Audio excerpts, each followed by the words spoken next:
Olá, irmãos, a paz do Senhor a todos. Como vocês podem ver na descrição do vídeo, hoje vamos falar sobre o que significa nascer da água e do Espírito, como nascer da água e do Espírito, o nascido do Espírito. Mas antes de começar, já se inscreve aí, ativa o sininho, deixa sua curtida e comenta no vídeo. Em verdade te digo, quem não nascer da água e do Espírito não pode entrar no reino de Deus. Essas são as conhecidas palavras de Jesus a Nicodemos em João capítulo 3, versículo 5. Mas o que o mestre está nos dizendo? Embora a Bíblia não explique claramente o que Cristo queria dizer, surgiram diferentes interpretações ao longo dos anos. Uma dessas interpretações é o que o termo nascer da água se refere ao parto natural. E a alusão ao nascimento do Espírito nos fala da necessidade de um novo nascimento em Cristo. Algum tempo atrás ouvi novamente um sermão sobre a mulher samaritana, e o Senhor começou a inquietar minha mente sobre a conexão entre a água que Jesus fala com ela e a que fala com Nicodemos. Quando a mulher samaritana pergunta a Jesus por que ele pede que ela lhe dê água para beber, ele responde: se conheceras o dom de Deus, e quem é o que te pede, dá-me de beber, tu lhe pedirias, e ele te daria água viva, que está em João capítulo 4, versículo 10. Nos versículos 13 e 14 ele completa: afirmou-lhe Jesus: quem beber desta água tornará a ter sede. Aquele, porém, que beber da água que eu lhe der nunca mais terá sede, pelo contrário, a água que eu lhe der será nele uma fonte a jorrar para a vida eterna.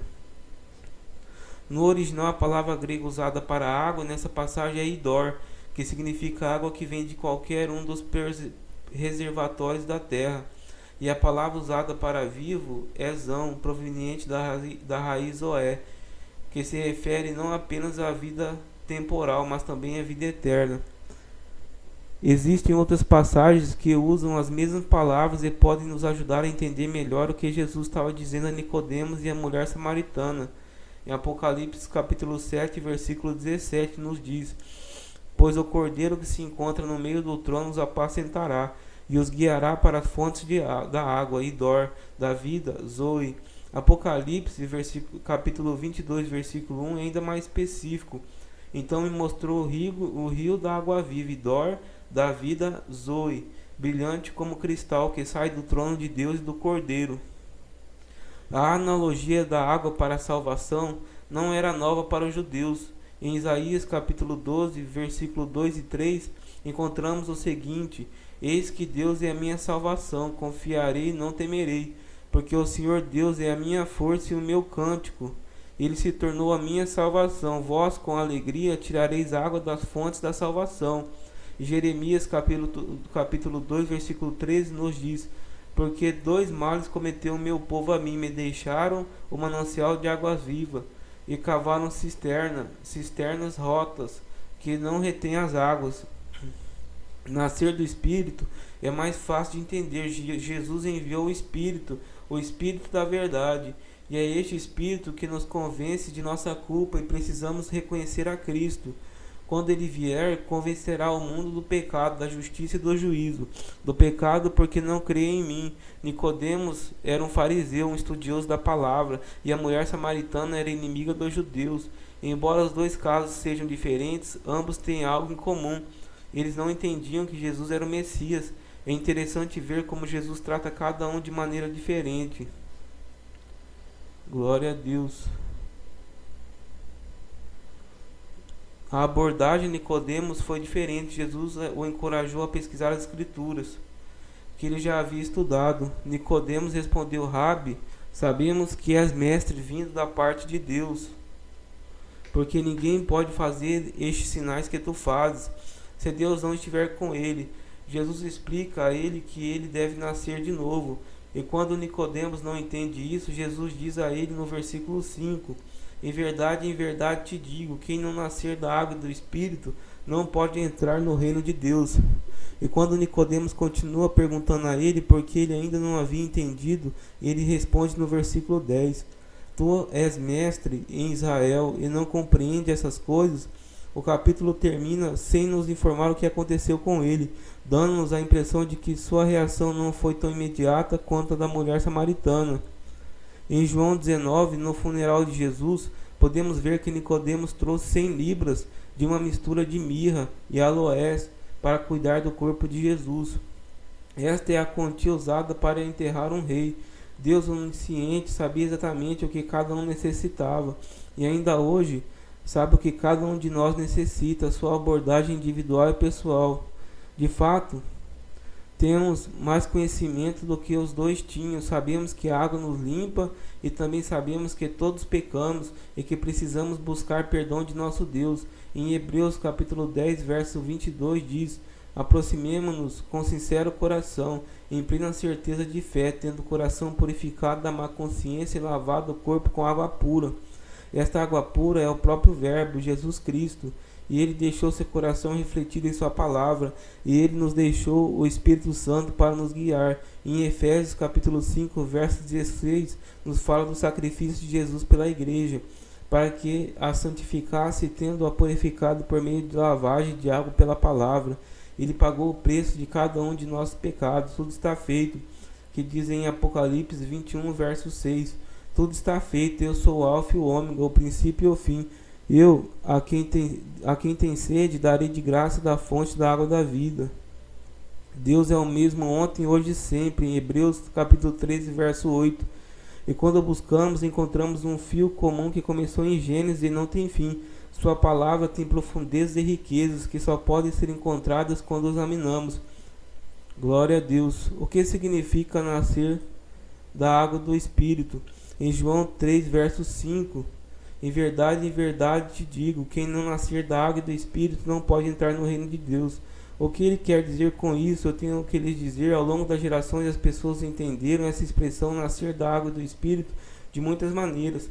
Algumas pessoas pensam que significa nascimento natural ou algum tipo de nascimento espiritual. Nascer da água talvez signifique o estourar da bolsa quando você nasce. Antes de você começar a forçar a saída do ventre natural, e o nascimento do Espírito, algo que vem de Deus, sobrenatural. Então há dois nascimentos, nascer da água e do Espírito.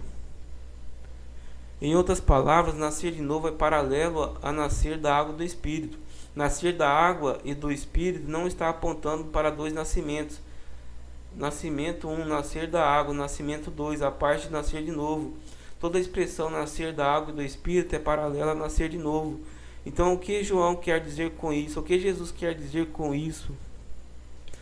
Há uma pequena pista que podemos pegar antes de concluirmos o que isso significa. Nos versículos 9 e 10, quando Jesus está dando a sua resposta, Nicodemos ainda não entende direito. Ele diz: como pode suceder isto? Jesus responde: tu és mestre em Israel, tu és mestre de Israel. Provavelmente um título, o grão-mufti, o Regius, professor de divindade, e não compreende essas coisas. Agora, quais coisas Nicodemos deveria, por ser um grão-mufti ou professor senhor de teologia no país, quais coisas ele deveria ter compreendido? Ora, é claro que o que ele deveria ter entendido é qualquer coisa que venha daquilo que nós chamamos de Antigo Testamento. Os primeiros 2 terços da Bíblia que observamos, então a questão se torna: onde a Bíblia fala sobre o novo nascimento, a resposta curta é: ela não fala, mas é interessante que em alguns lugares ela fala da água e do Espírito.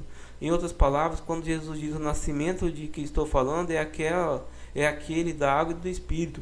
Ele esperava que Nicodemos entenda esse tipo de linguajar. Afinal, ele é o tipo de pessoa que memoriza todo o Antigo Testamento. Ele conhece aquele texto muito bem, então ele entende. Ele deveria entender o que Jesus quer dizer com água e Espírito. Há diversas passagens, mas talvez uma das mais impressionantes é encontrada em um profeta do Antigo Testamento chamado Ezequiel, que escreveu por volta do século 6 a.C. No capítulo 36 de Ezequiel, Deus promete um tempo em que fará uma nova aliança com seu povo. Mas agora Ezequiel está prometendo uma nova aliança, e ele diz que nessa nova aliança aspergirei água pura sobre vós, indicando limpar alguém moralmente, porém dentro de vós Espírito, indicando vida e poder do próprio Deus. Então, o que quer mais que esse nascimento seja, é a promessa de um profeta de 6 séculos antes, ligado à doação de uma nova aliança, um novo contrato de Deus, que seria caracterizada por uma transformação moral, a água aspargindo o coração e pelo poder e vida de Deus para transformar e renovar. Isso que Jesus quer dizer com o novo nascimento. Glória a Deus. Como o espírito não tem corpo, o nascido do espírito não está sujeito aos limites do corpo. Ele pode entrar diante da presença de Deus a qualquer momento, em qualquer lugar, pois não está sujeito aos limites da matéria, muito menos ao espaço físico, tem liberdade de locomoção, pode ir e vir diante de Deus em espírito. O apóstolo Paulo, dirigido pelo Espírito Santo, vai além quando diz: e juntamente com ele o Senhor Jesus nos ressuscitou e nos fez assentar nos lugares celestiais em Cristo Jesus, para mostrar nos séculos vindouros a suprema riqueza da sua graça em bondade para conosco em Cristo Jesus, que está em Efésios capítulo 2, versos 6 e 7. Observe que os nascidos de Deus já estão sentados nos lugares celestiais em Cristo Jesus. Como isso é possível? Somente quando a pessoa nasce do Espírito é que se enquadra nessa condição. O nascido da carne não sabe e nem tem ideia do que isso significa, porque é carnal. O nascido do Espírito tem a capacidade de viver em Espírito e não se submete às concupiscências, vontades e desejos da carne.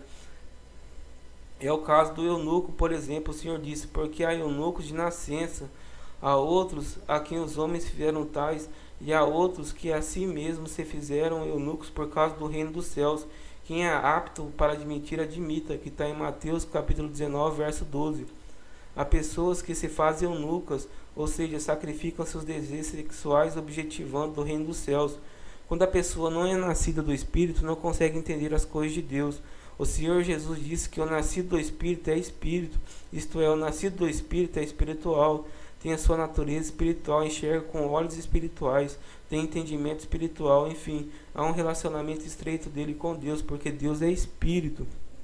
Não adianta tentar convencer a pessoa natural a respeito das coisas espirituais, é pura perda de tempo. É o mesmo que tentar explicar as coisas da vida para um animal irracional. Ele pode aprender algumas lições básicas, mas nunca pode esperar muito do seu raciocínio.